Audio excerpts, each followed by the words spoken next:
Empire is finally back, and so are we. I'm Simone Boyce, coming to you from New York City. This is After Empire. Why you gotta go down and get so low? 'Cause now I gotta go see me some more. Joining me for today's After Empire recap is Crystal Young. Another Empire queen. Yes, another Empire super fan. So we're doing something a little new this season, switching it up. You have to take a bite out of the cookie jar and answer the bite. Answer answer the Did question. I get two? No, I got one. Okay. Answer the question. Let's see. This says, who do you want to see become BFFs? Very interesting. I want to see Anika and Cookie. Really? How's that? Yes.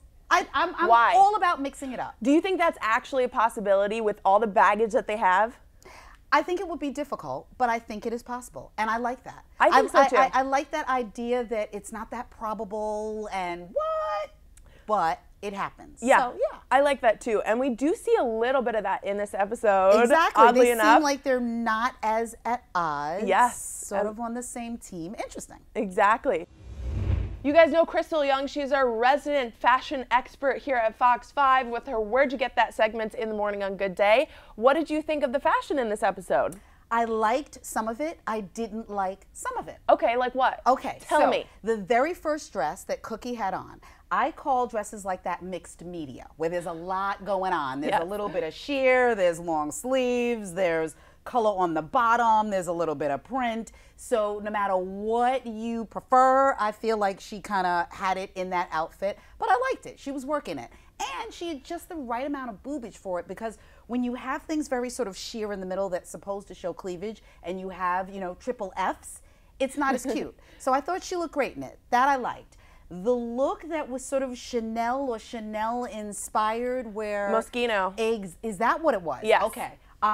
Didn't really love that. I get it. I get that it works with her look. It cracked me up when Lucius said, what do you, Mr. T? Yes. With all the chains? Yes. But personally, I didn't love it. I would take that jacket and do it completely against type, different, wear something different on the bottom. The way she had it with the pencil skirt and the hanging earrings, it just felt very retro, but in a like, we could leave it in 1992 retro. See, I'm such a big liked fan of the it? 90s. I loved it. I loved everything. Stop but it! I know. Would you wear that? I would totally wear it. Really? Like, I don't have the fashion sense to put all that together in one outfit, but I would totally wear it.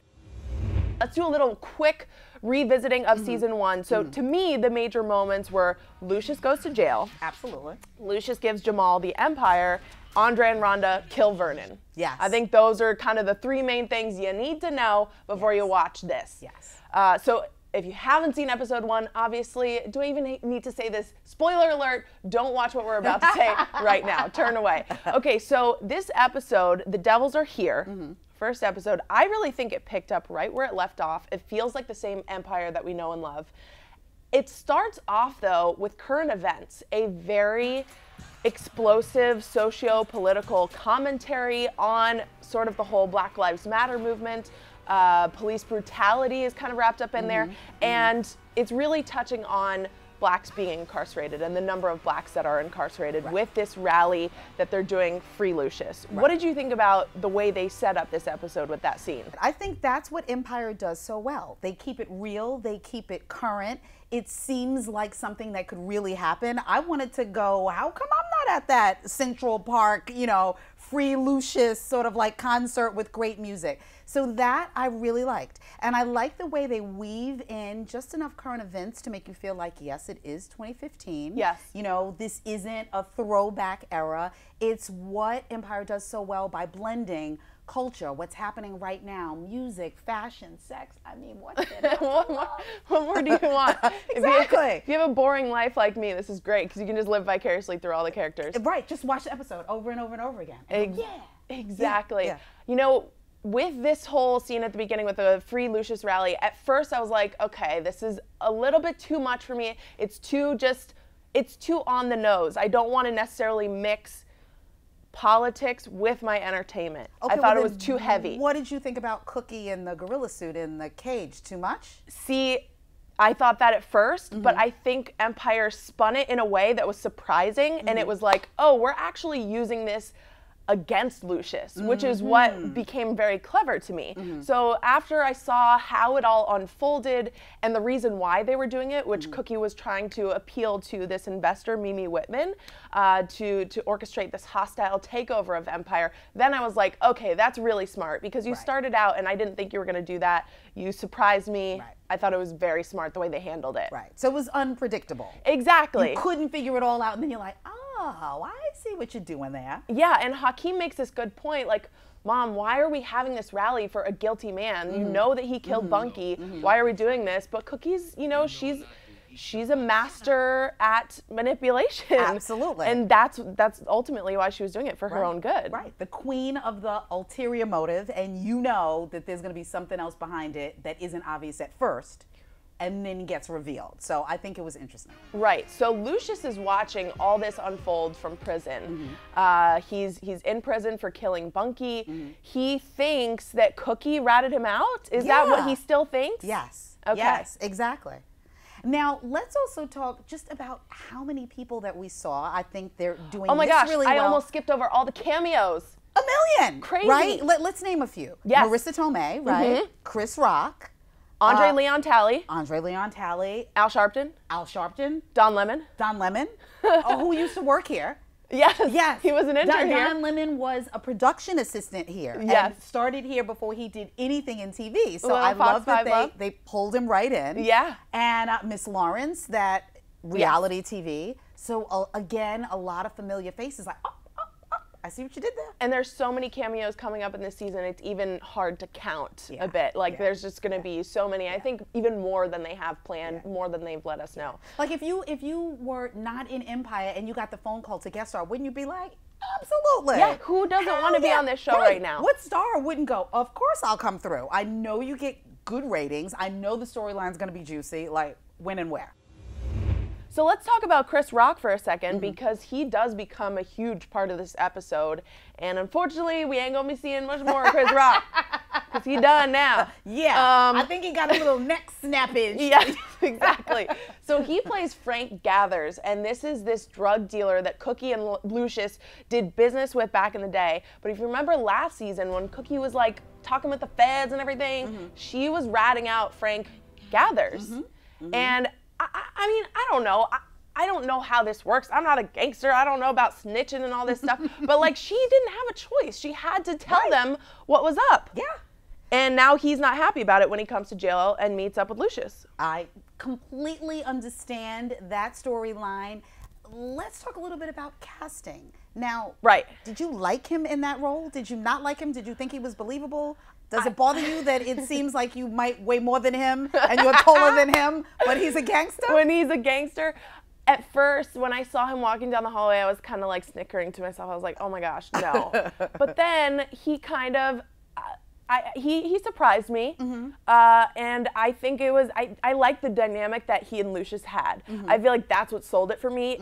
It felt like Chris Rock and Terrence Howard had some sort of like chemistry that they could build off of, and that's what made it believable for me. Okay. But at first, yeah, he's tiny. Chris Rock is tiny. He's tiny. He is tiny. I liked that he plays such a mean guy, but I think you don't have to be 6'5" and 300 pounds to be a mean guy. And so it's all about being crafty and conniving and sort of evil, which you can do at 5'2". Yeah. So I thought it was all good. I love whenever actors get a chance to play against type, like you said. I think it's important for us to at least give them the chance to do it, because nobody ever wants to be pigeonholed in their career. So I thought that was great that he got the chance to do that. Let's talk about this character, Mimi Whitman, that Marissa Tomei plays. She loves the ladies. She loves the girls. So what's interesting about this episode is that Cookie, Hakeem, Andre, Rhonda, and the kicker, Anika, are teaming up. They're all on the same team for right now, and they're trying to get Mimi on their side. She's got tons of money. They want her to invest in Empire, so much so that they get a controlling stake in the company and can do a hostile takeover. I'm not in finance, so if I said that wrong, please forgive me. But from what I understand, I think that's what a hostile takeover is. Absolutely. I love this character that Marissa Tomei is playing. I think she adds so much juice to kind of this awkward like girl triangle, like her, Anika, and Cookie. Like it gets kind of weird. It does get But I kind of love weird. it. Right, but the kind of weird that you want more of. Yes. That when the commercial comes on, you're like, bring back that weirdness. I need to check this out some more. Yes. And I love that she's a lesbian, so it's sort of something for everybody, you know? Yeah. And Anika can twerk.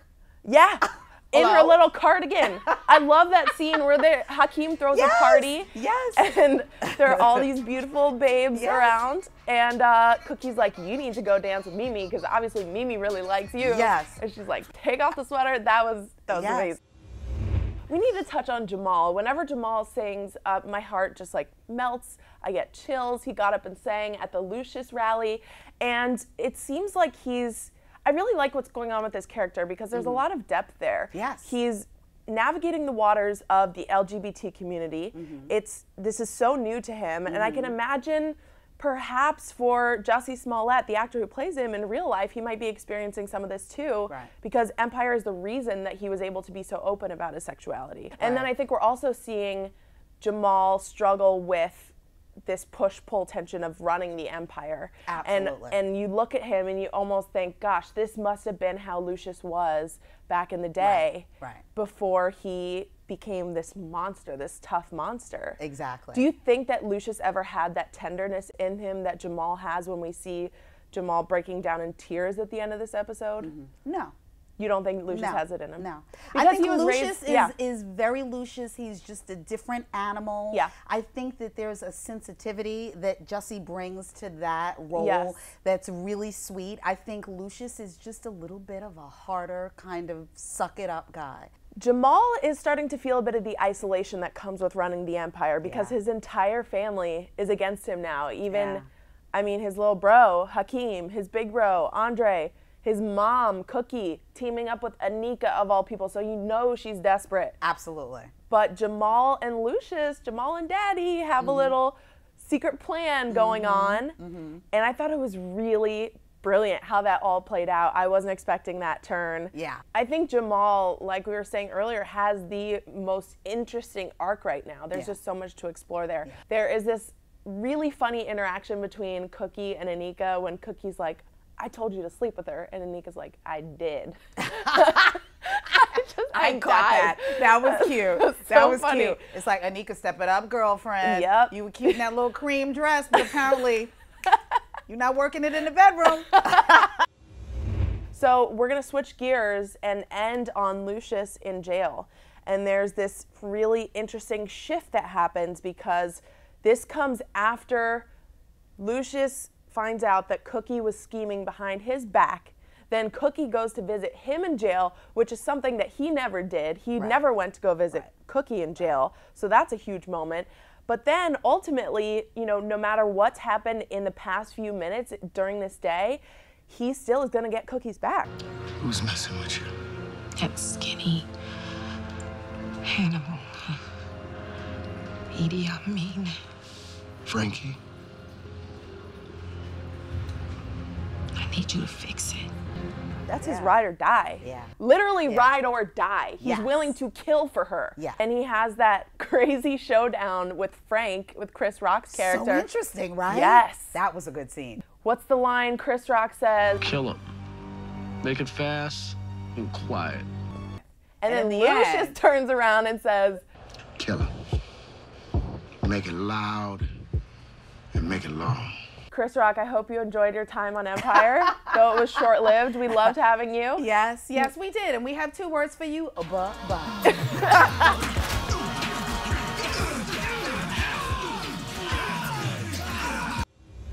So much to look forward to this season. I mean, the cameos are going to be insane. Mariah Carey, Pitbull, possibly Oprah. That was one of the names that was being thrown around. I don't know if that's confirmed I hadn't heard yet. that. I like that, though. I think Lenny Kravitz. I think Alicia Keys. Ooh, I'm kind of, yes. to be honest, I'm losing track. Okay, that's our show for this week. If you live in New York City, you can catch this live on Fox 5 New York at 10:30 every Wednesday night. The Empire is on during the fall. We're going to be doing a live after show with tons of great interviews, tons of great commentary, so stick around for that if you're in New York City. But if not, if you're somewhere else that's more exotic and you want to watch this and you're a big Empire fan, we're going to be here doing this every week on our YouTube channel, youtube.com/Fox5NY. Comment below if there's something that you think we missed. Call us out. We can take it. And if there's something, a theme in the show that you want us to discuss, we're gonna do it. And we're gonna do it good. It's social media. Get social with us. Exactly. We'll respond back. Let us know what you think. Thank you to Crystal Young. You're very welcome. Always that was fun. amazing with you. We'll see you here next week on After Empire. Why you gotta go down and get so low? 'Cause now I gotta go see me some more.